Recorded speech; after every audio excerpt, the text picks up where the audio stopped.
I'm a 33-year-old single dad living in Texas with my 2 kids, Alicia, 8, and Jay, 4. Their mom's been out of the picture for 2 years, alive, but honestly not worth mentioning, and for the most part, we've been doing fine. Life was simple. A cozy 2-bedroom in a decent neighborhood, a stable job, and most importantly, 2 healthy, happy kids. But that piece unraveled 2 months ago. It started with Jay waking me up in the middle of the night, sobbing as he poked at my face. At first, I wasn't too worried. He's always had vivid nightmares. But what he told me stopped me cold. "The man in the next house is making scary faces at me," he cried. That wasn't like his usual monster in the closet stories. It sounded deliberate, too specific. Uneasy, I led him back to his room. Alicia, his older sister, was sitting up in the top bunk, glaring at him. "He's always crying about nightmares," she huffed. "I don't want to share a room with him anymore. It's not fair." Her frustration only made Jay cry harder, so I let him camp out in my room for the night. He has this Teenage Mutant Ninja Turtles play tent he loves, and yeah, I'm a softie. That tent stayed in my room for the next 2 nights, but on the 3rd night, it wasn't Jay who woke me up. It was Alicia. "The neighbor was making faces at me," she whispered, her voice shaking. I sat up, instantly alert. This was new.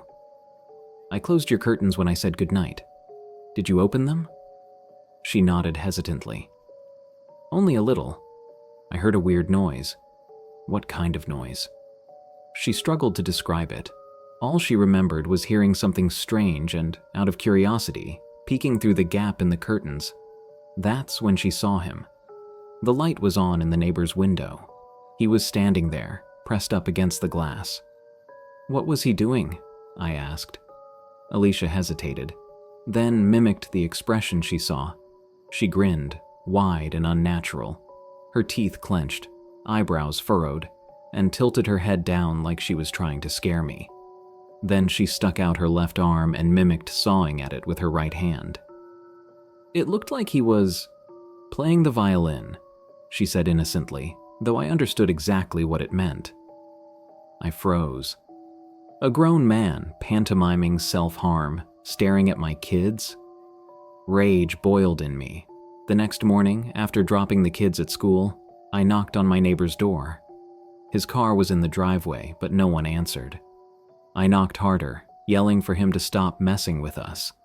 As I turned to leave, I caught a glimpse of movement through his window, a flash of a face before it ducked out of view.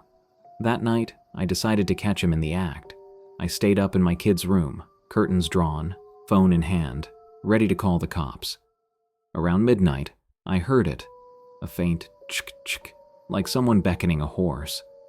The sound sent chills down my spine. It grew louder, sharper, turning into a warped whistle. I stood, yanked the curtain back, and there he was. The man was lit by a faint glow from his house.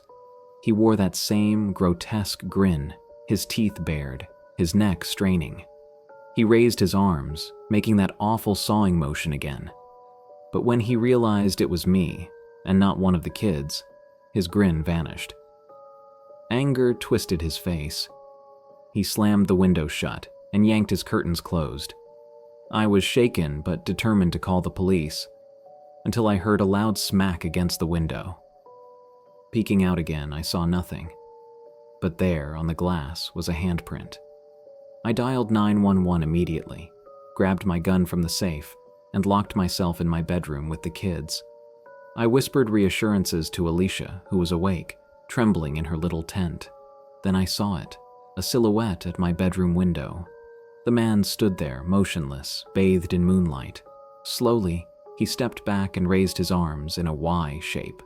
And his arms, they were impossibly long, too long. Each one stretched to the length of his entire body, ending in hands that twitched and flopped unnaturally. Thud, thud, thud.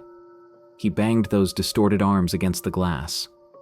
I stood, weapon ready, heart pounding. But as sirens wailed in the distance, he froze. Then, As if sliced by some invisible force, his forearms fell off.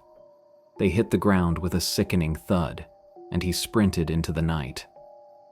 The cops arrived moments later. They entered the neighbor's house, but when they came back out, they looked rattled. "Your neighbor's dead," one of them said bluntly. That was all they'd tell me. The rest of the night, officers swarmed the area, photographing and collecting evidence. At one point, I saw them examining something outside my bedroom window. I snuck closer and saw what they were documenting. 2 severed human arms. We've been staying at my parents' place ever since. The house feels tainted, haunted by what happened. Alicia can't sleep without nightmares, and even Jay senses something is wrong. The worst part? No one knows who or what was outside that night.